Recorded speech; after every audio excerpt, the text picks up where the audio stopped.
Problemas emocionais ou problemas espirituais? Será que você tem um ou tem outro? Ou você está confundindo tudo, né? Vamos falar sobre esse assunto?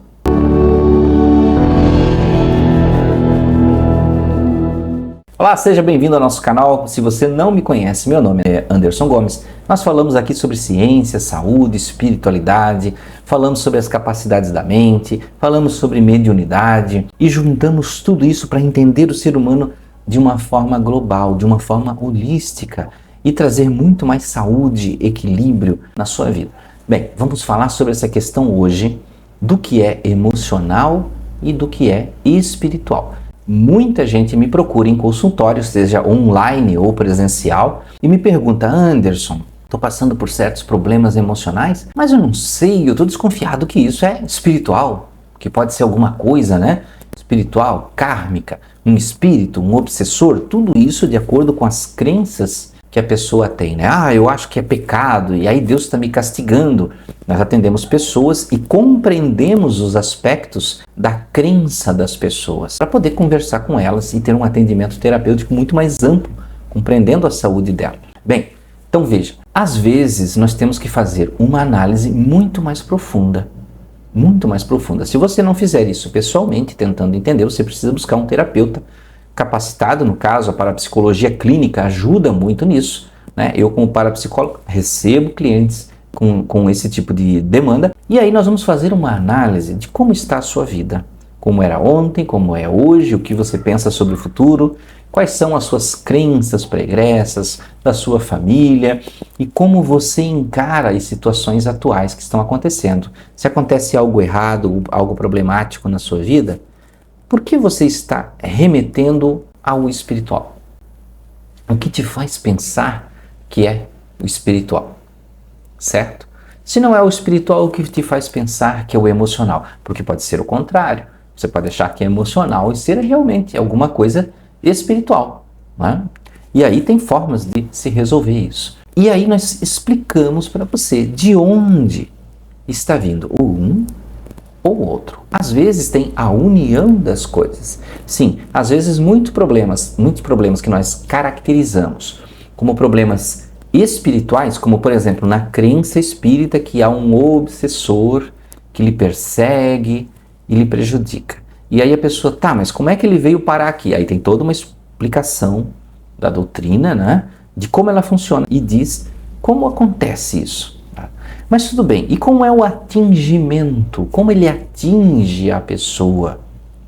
E a pessoa entra no descontrole emocional devido à presença e à interação deste suposto obsessor. Como as pessoas falam. Sim, eu falo suposto, porque existem as pessoas que têm a crença também que tem o obsessor e não tem, né? Elas, na verdade, têm problemas emocionais e não conseguem resolver esses problemas e aí elas colocam a culpa no espírito obsessor, né? Coitado, nem está lá, nem está acontecendo isso. Então nós fazemos esse divisor, fazemos a pessoa primeiro compreender a dinâmica emocional que ela tem, como é a transformação da emoção dela. Quais são esses gatilhos emocionais? Às vezes dizem, Anderson, olha, essa ansiedade que eu tenho é por causa da mediunidade. Por isso que eu tenho ansiedade. Veja, a mediunidade, ela não causa a ansiedade. Ela não faz você ter ansiedade. A ansiedade vem, primeiro, das suas percepções, que são informações que você capta. Você pega essas informações e aí você cria um quadro futuro de coisas possíveis que podem acontecer na sua vida catastroficamente. E aí onde você fica ansioso.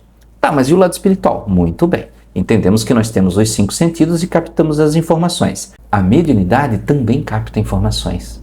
Não é especificamente a presença de um espírito. São inúmeras informações da sua percepção extrasensorial.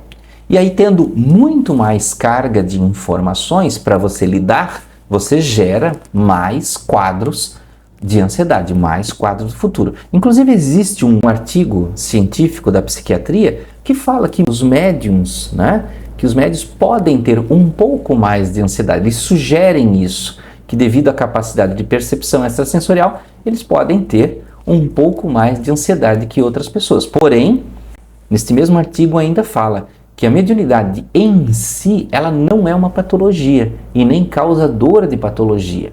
certo? Então, na verdade, esse estudo psiquiátrico ele demonstra que médiums que dentro da sua cultura têm o controle da sua mediunidade, eles costumam ser mais saudáveis que pessoas ditas não médiums. Então, isso é um fato bem interessante. Então, veja que quando você passa terapeuticamente a entender como funciona o seu quadro emocional e como funciona a sua percepção extrasensorial, você consegue entender e dividir quando é meramente a sua emoção e quando a sua emoção está sendo atingida por algo extrasensorial ou, como eu falei, espiritual. Mas aí você precisa aprender e treinar isso. Bom, você mesmo pode fazer isso? Pode, por exemplo, lendo livros de autoconhecimento. Você pode angariar mais conhecimento sobre si mesmo e conseguir fazer esse divisor. Se você olhar, por exemplo, na descrição do vídeo, tem lá um link meu de livros, que é de loja da Amazon, né, que é parceira nossa lá. Se você entrar lá, tem uma divisão de autoconhecimento. Eu fiz uma divisão de livros que eu mesmo leio e recomendo, né? Então eu coloquei lá essa divisão de livros de autoconhecimento, livros de parapsicologia, livros sobre espiritualidade. E aí você pode lá escolher, poxa, eu vou ler esse aqui, né? Vou adquirir esse aqui porque eu vou ler e eu vou me entender mais. Tá? É muito diferente da autoajuda, como as pessoas falavam antigamente, né? Então, às vezes, até depreciavam essa coisa de autoajuda, porque as pessoas tinham uma ilusão de autossustentabilidade, que pessoa que precisa de autoajuda é pessoa que tem algum tipo de doença, de patologia, e aí ela precisa ser ajudada, socorrida.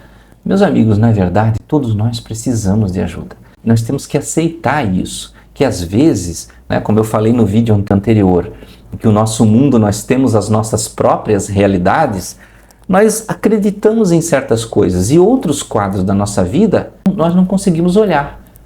Então dificilmente nós nos olhamos de fora.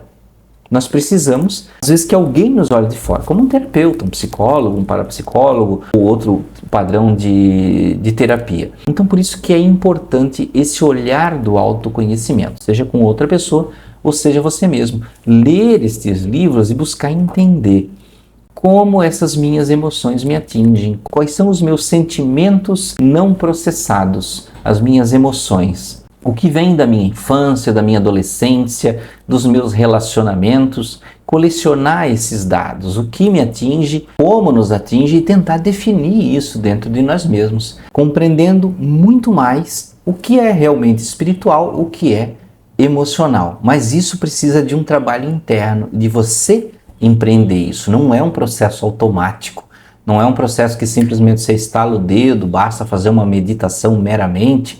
Não, você precisa ter conteúdo, estudo e um olhar interno, olhar para dentro de você. Como são as suas emoções, seus sentimentos, as suas reações, as palavras que te indignam, as palavras que te deixam com raiva, triste, deprimido, né? E todo o quadro de emoção que você costuma ter e que pode estar te atrapalhando. Então, espero que você tenha gostado desse vídeo, né, sobre o que é emocional e o que é espiritual. Se você tiver vontade também de me procurar para conversar sobre isso através de uma consulta, também fazemos isso para você entender mais sobre sua espiritualidade, sobre a sua mente, sobre os seus estados alterados de consciência, e vamos levar isso muito longe para você aprender sobre você mesmo. Então, agora, se você gostou do vídeo, agora sim você pode curtir o vídeo e desejo a você muita saúde, muita paz, muita alegria. Até o próximo vídeo.